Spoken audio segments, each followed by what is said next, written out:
কোরবানির সময় বাংলাদেশে অনেক পরিমাণে কোরবানি দেওয়া হয়। আপনি কি জানেন কোরবানি দেওয়ার পরে যে পশুর চামড়াগুলো থাকে সেগুলো কি করা হয়? প্রথমে সেগুলো গ্রাম থেকে কিছু লোক টাকা দিয়ে ওই চামড়াগুলো সংগ্রহ করে। পরে ওই চামড়াগুলোকে লবণ মাখিয়ে রেখে দেওয়া হয়। পরে সেই চামড়াগুলো তারা একটা কোম্পানির কাছে বিক্রয় করে দেয়। পরে সেই কোম্পানি এমন এমন জিনিস তৈরি করে যা আপনি কল্পনাই করতে পারেন না। আপনার বিক্রয় করা চামড়া আবার পুনরায় আপনার কাছেই চলে আসে, অথচ আপনি কিছুই ঠিক পান না। চলুন কিভাবে কি করে আজকে দেখানো যাক। এই চামড়াগুলো তারা ফ্যাক্টরিতে নিয়ে এসে জুতা, বেল্ট, মানিব্যাগ এগুলো তৈরি করে এবং শুধু এগুলোই না, আরও অন্যান্য জিনিসও তারা তৈরি করে। আপনি যদি এই ভিডিওটা সম্পূর্ণ দেখেন তাহলে আপনি চামড়া সম্পর্কে সকল ইনফরমেশন পেয়ে যাবেন। তো এই ভিডিওটা স্কিপ না করে ধীরে ধীরে দেখতে থাকুন।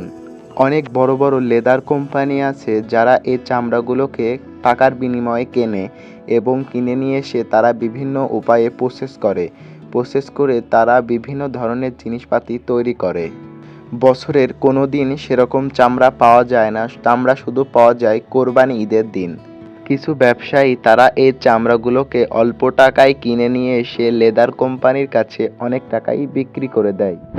কোরবানির দিন বাদে অন্য কোনো দিন যে চামড়ার দাম 1000 থেকে 2000 থাকে, কোরবানির দিন বেশি চামড়া হওয়ার কারণে তারা 200 থেকে 300 টাকায় কিনে নিয়ে আসে এবং এই লেদার কোম্পানির কাছে তারা 5 থেকে 7000 টাকা বিক্রয় করে। এত সময় বেসিক ধারণাগুলো আপনাদের শেয়ার করলাম। এবার চলুন কিভাবে কি কাজ করে সেটা দেখানো যাক। প্রথমে এই চামড়াগুলোকে লবণ মাখিয়ে রেখে দেওয়া হয় যাতে এই চামড়াগুলো নরম হতে পারে এবং পরে এই চামড়াগুলোকে কিছু ক্যাটাগরিতে ভাগ করা হয়।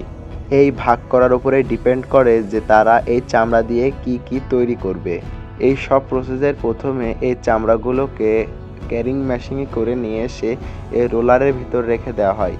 সেখান থেকে চামড়ার গায়ের উপরে লোম এবং লবণ আলাদা করা হয়। পরে সেগুলোকে ক্যারিং মেশিনের সাহায্যে নিয়ে এসে এই বড় হলারের ভিতর রেখে দেওয়া হয় এবং এইটা ঘুরতে থাকে, ঘুরতে ঘুরতে প্রচুর পরিমাণে নরম করা হয় এবং এই চামড়ার গায়ের যে ওপরে যে জীবাণুগুলো থাকে সেগুলোকে ধ্বংস করা হয়। চামড়ার এই প্রক্রিয়া অনেক সময় ধরে চলতে থাকে এবং সেখান থেকে এই প্রক্রিয়া সংশোধন করে এইটা কনভেয়ার বেল্টের ভিতরে দেওয়া হয় এবং সেগুলোকে পুনরায় আবার আরেক জায়গায় পাঠানো হয়। সেখান থেকে কোন চামড়াগুলো ভালো এবং কোনটা ভালো না সেটা বাছাই করা হয়। এইটা চামড়া প্রসেসিংয়ের একম পর্ব। দ্বিতীয় পর্ব যদি লাগে তাহলে অবশ্যই কমেন্ট করে জানিয়ে দিবেন, কারণ ভিডিওটি বেশি লম্বা হয়ে যাচ্ছে এবং বেশি লম্বা ভিডিও অনেকেই পছন্দ করে না। তো বন্ধুরা, ভিডিওটি কেমন লাগলো অবশ্যই কমেন্ট করে জানিয়ে দিবেন এবং আমার চ্যানেলে নতুন হয়ে থাকলে অবশ্যই চ্যানেলটি সাবস্ক্রাইব করবেন। ধন্যবাদ। Thanks for watching.